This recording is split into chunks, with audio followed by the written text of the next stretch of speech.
There are a number of ways in which the changes to the CrowdFX system can be taken advantage of. And I wanted to show you another example of just how useful the behavior core can be into creating customized looks for your crowd. So I have a bunch of actors here. Let's just get into our set. There we go. They're sitting here. There's the emitter that they're beginning to move off of. And the first thing that helps to define their speed is a piece of ground that I've got. I'll just isolate that selection.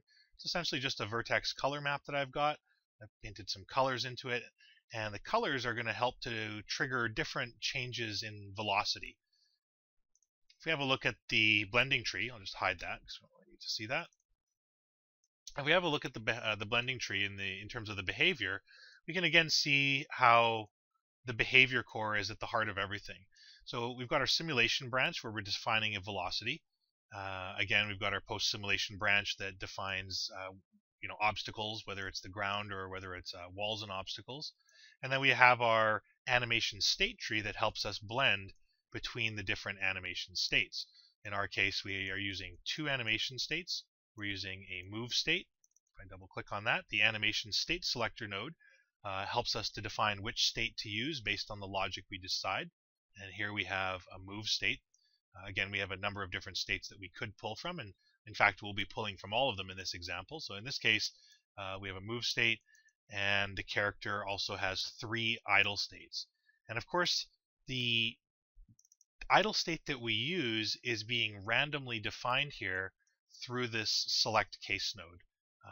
We'll come back to this in just a moment. I wanted to show you how the vertex color map was being used in the graph. So all I'm doing here is I'm getting the ground, and I'm just testing for the vertex colors by raycasting the point positions of the actors to the ground, getting the vertex colors off of that, and extracting the individual RGB channels, and using the red channel, the intensity of the red channel, to blend between 2 different speeds. So the more intense the red, the faster the characters will go. The less intense the red, the slower the characters will go. So the characters might be moving a little fast, so I'll actually take that down to maybe around 50 plus or minus, let's say 5 or so. And we'll take the slow state down even further, so like a nice leisurely walk. Say something like that. Of course, if the character moves over an area where there's a bit of green contributing to the vertex color map, then again, I'm just triggering a blend here between these original 2 slow and fast states and this second state, which is again just a medium speed, just to get some randomness into the crowd. Of course, we could use the vertex maps in a number of different ways. So that's one of them. So you'll notice now when I play back the scene, let me just hide my emitters here. I'll play the scene back. So the characters start on their nice leisurely walk. And of course, when they reach more intense colored areas, they're going to speed up, and they slow down when they hit lighter colored regions of red or green. So that's the first part of this. The second thing that you'll notice is that the characters, as they're walking, they're also trying to reach goals.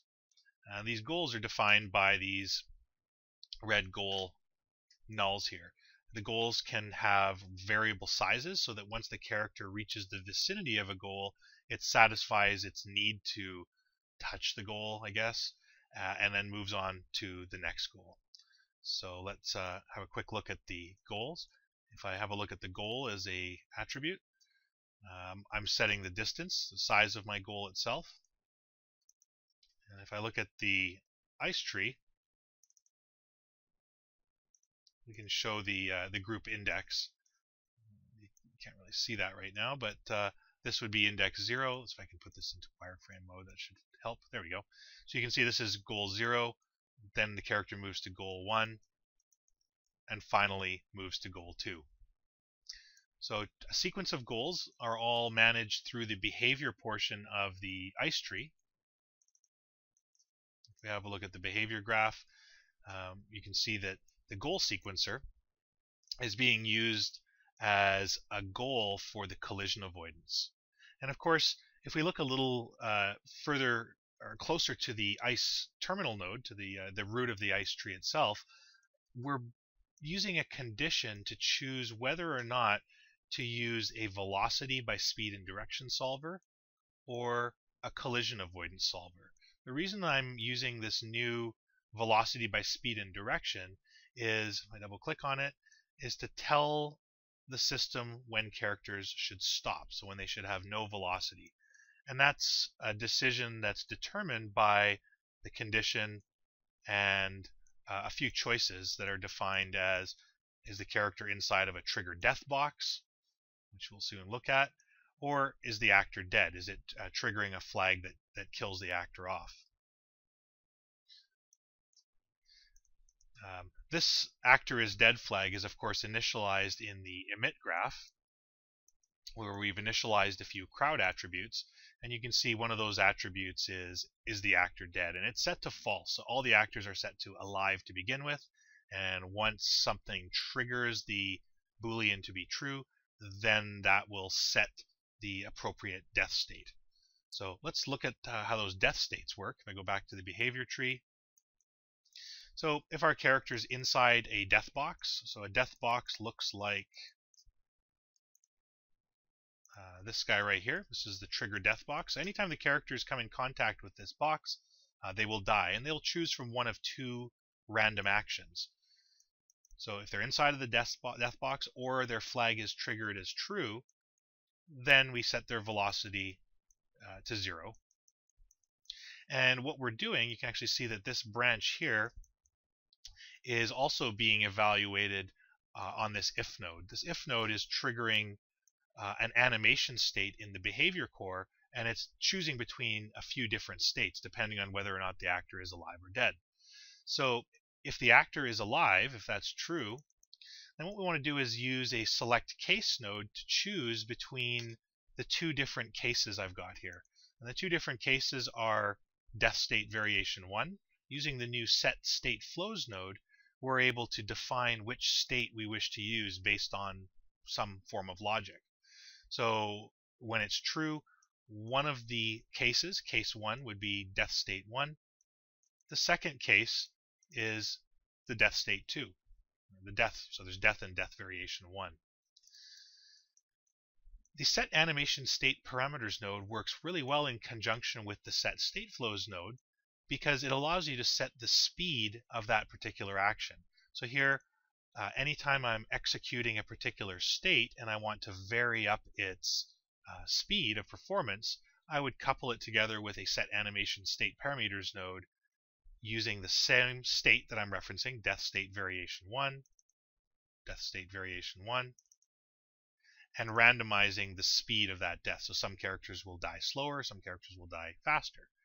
I'd want to die faster. I'd want to be one of the characters with a min value of 1 to make it quick and painless relatively. But to choose between death state variation 1 and the original death state, the select case node is choosing an action ID, and that action ID of course is initialized in the emit portion of the graph in the initialize crowd attributes. And you can see here that we've got an action ID that's been initialized, and it's been initialized with a random integer between 1 and 2. So pick between one of those two actions. While I'm here, I may as well go over the idle action ID. When a character is idle, I have 3 different idle actions that I could potentially choose from. So we're initializing that value as well in our emit graph. If I go back to the behavior graph now, let's look at how those idles are evaluated. So we've already had a look at determining whether or not the character is alive or dead. So if it's dead, if the flag is saying that the character is dead, we select case 1 or 2 using the action ID. If, however, the character is alive and kicking, so if it's false, then we're going to evaluate another set animation state node.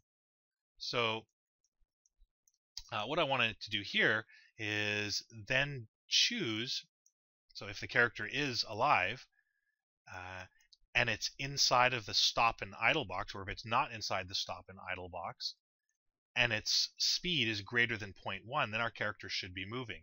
So we're evaluating true for that, and using the new animation state selector nodes to choose the animation state. In our case, we want the character to be moving. If the target speed is greater than 1, the character is not inside of a stop and idle box, and it's not dead.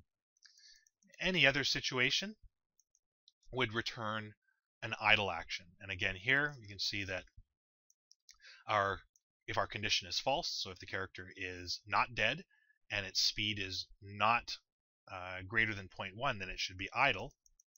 So in this case, our idle action ID that we defined selects a case 1, 2, or 3 using the animation state selector node to choose between talking on the phone, talking excitedly, or looking around with the arms folded.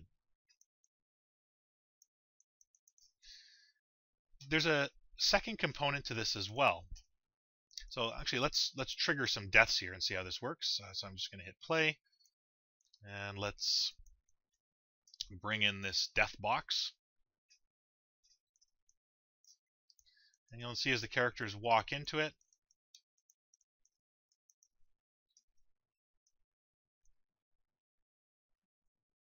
they will trigger a death event. So just piles of bodies.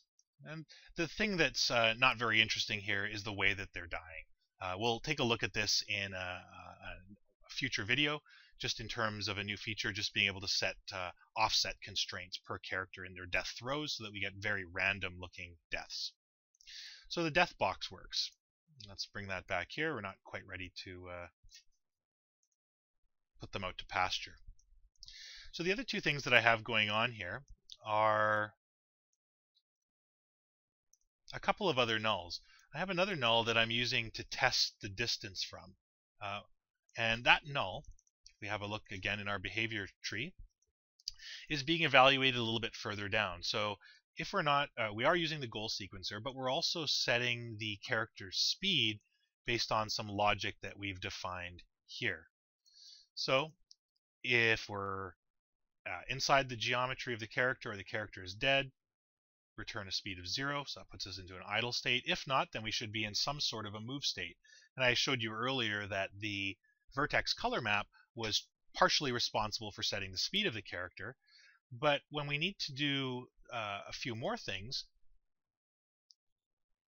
we can also set a couple of conditions as well. So in my case here, I'm running a test distance to object. So I'm using this test null, I'm grabbing its global position, and I'm just using a distance to object and testing whether or not the distance is less than the size of the null. So I'm actually using the rings icon and using the size of that icon to determine the size of this this trigger box. So as soon as the characters hit the periphery of this box here, they're going to start to rescale their speed. They're going to linearly interpolate their speed from their current particle velocity to 0. So here they'd be moving into an idle state, and I'm doing that by taking the size of the null as a maximum distance, and I'm taking their current distance and dividing it by the maximum distance to get a value, and I'm subtracting it to get a blend between 0 and 1.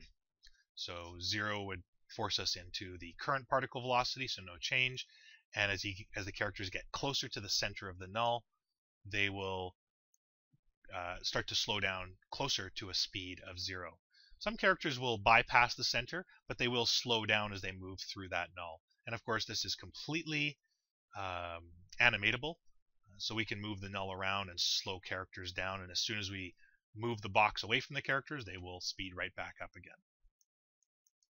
And of course, if the characters aren't inside the box, we're running that branch that of course tests our vertex color map. So let's look at how that gets implemented here. I'll bring in that null. I'll hit play. So if I wanted to stop a few characters, as the characters move into this box, you'll see that they will slow down completely. If we move that box over to these characters, you can see that the characters are released and they start to speed up again while these characters slow down. If their velocities are high enough, they will pass through the box as this one character does. But you can see that, oh, she just made it out, and then she starts to speed up again. But the rest of them got caught inside the box. Of course, I can trap them all by increasing the size of the box, and they will be forced to obey and slow down completely and move into idle states. So it's pretty neat what you can start to do with ICE once you get a handle on how the CrowdFX system works. I'm just going to take this null size back down to a more reasonable size.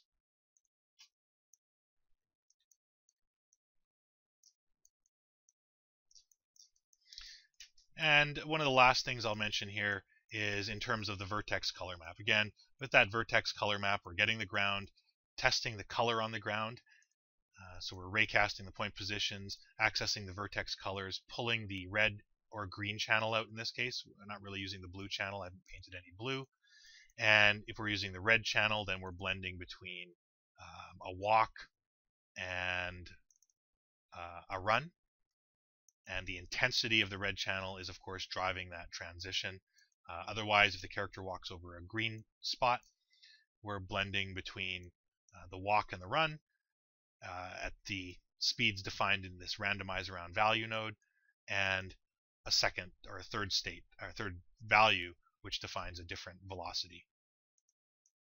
The other branch that you see in here is just a start delay. If our start delay number that we initialized in our emit graph, there it is right there, is greater than, in our case we're using 5, then the characters will randomly start to walk. They will begin to walk, while the others that haven't hit that random start value will wait until their start value is the same as the current frame value. So that is kind of an overview of working with the behavior tree. Again, there's not a lot that you can't do with this CrowdFX system. It's a very, very robust system that's really only limited by your imagination. So the behavior core and the animation blending tree are all new for Softimage 2014. Let's kind of see what other little things we can do here. We've got another little stop and idle box. And again, you can see here, rather than just blending the speed down quickly or over time, we can literally stop the characters dead in their tracks. And again, as they move outside of the box, they're released and they're free to walk again. So very easy to create different patterns of movement. And you can see as the characters move into the boxes, a couple characters talk on their phones. One character is just kind of sitting here. She's sort of gesturing. So just choosing between a lot of different actions.